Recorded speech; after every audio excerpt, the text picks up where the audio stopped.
Hello friends, today we are going to learn verbs and kinds of verbs.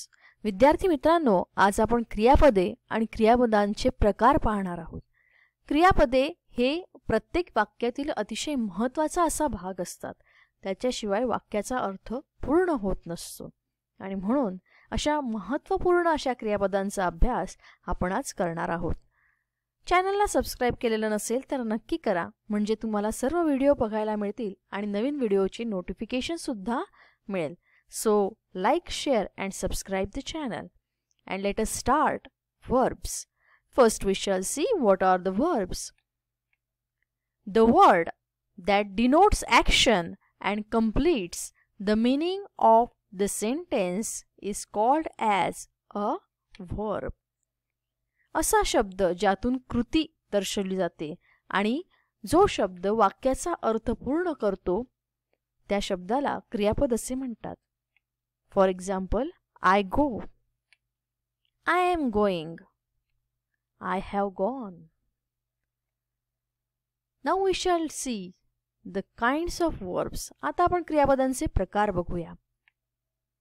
First is transitive verbs. त्यातला पहिला प्रकार आहे सकर्मक क्रियापदे. मग ही कोणाला म्हणतात बरं? The verb that needs object to complete the meaning is called as transitive verb.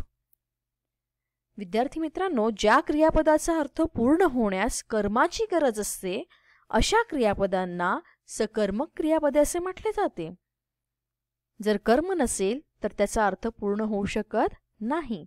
For example, Ravi caught a ball. रवीने चेंडू पकडला. जर फक्त या ठिकाणी रवी कॉट असतं तर रवीने पकडलं, पण काय? त्याचं उत्तर मिळालं नसतं, वाक्याचा अर्थ पूर्ण झालेला नसता. Second, horses carry cart. In this both sentences the underlined words are transitive verbs. He builds houses. Builds is a transitive verb and houses is the object that helps to complete the meaning of that sentence. They laugh is the second kind of verb, that is intransitive verb. The underlined word laugh is intransitive verb. Let us see what is it. Intransitive verbs.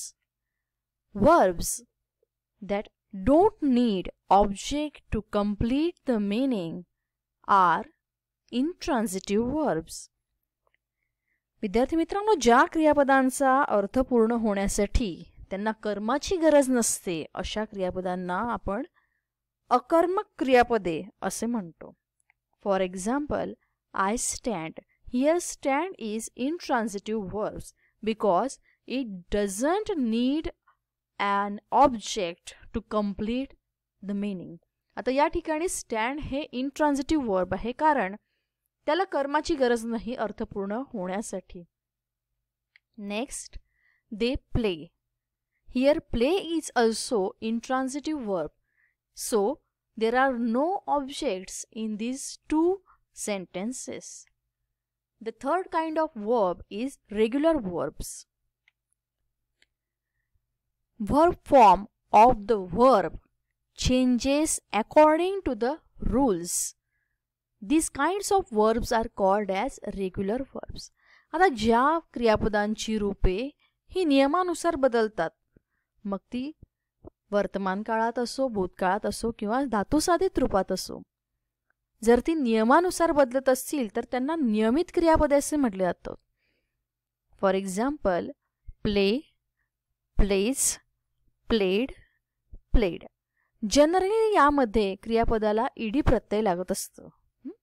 Next is collect. Collect is the main verb. Collects, collected, collected. Next means the fourth kind of verb is irregular verbs. Verb form of the verb that does not follow the normal pattern of inflection is called as irregular verbs. ज्या क्रियापदांच्या भूतकाळी किंवा भूतकाळी धातुसाधित रूपात नियमानुसार बदल होत नाही, म्हणजे त्यांना ED प्रत्यय लागत नाही, अशा क्रियापदांना अनियमित क्रियापदे असे म्हणतात. फॉर एक्झाम्पल, सी, सॉ, scene. The verb form changes in all the three types. See is the present form, saw is the past form, and seen is the past participle form. Two friends made some fun. The underlined word is the verb, and it is the irregular verb. The main verb is make. Make, made, made. Next example of irregular verb is write, wrote, written. The verb form changes in the three tenses. The next is main verb or principal verbs. The important verb in the sentence that typically shows the action or state is called as main verb. It completes the meaning of the sentence individually. वाक्याचा अर्थ स्वतंत्रपणे पूर्ण करणाऱ्या क्रियापदांना तसेच त्या वाक्यातील कृती दर्शवणाऱ्या, स्थिती दर्शवणाऱ्या क्रियापदाला आपण मुख्य क्रियापद असे म्हणतो. For example, she reads a book. Reads is the main or principal verb.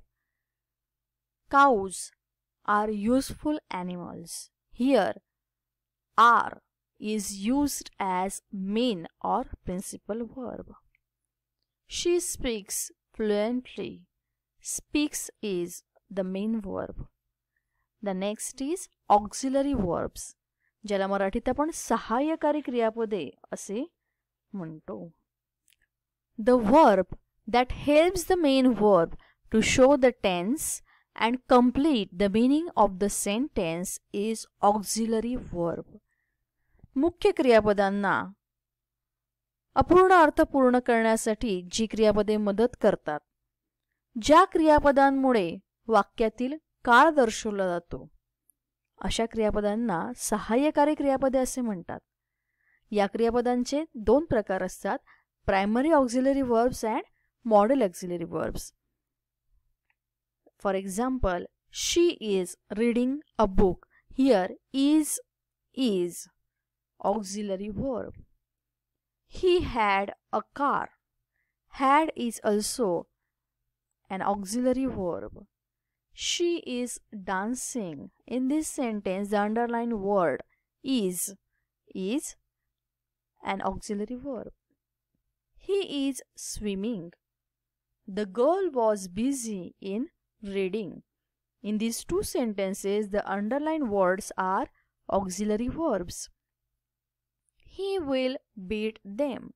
Here, the underlined word means verb. Will is auxiliary verb. Thanks for watching the video and watch the next video to learn adverbs. And don't forget to like, share and subscribe the channel. Thank you.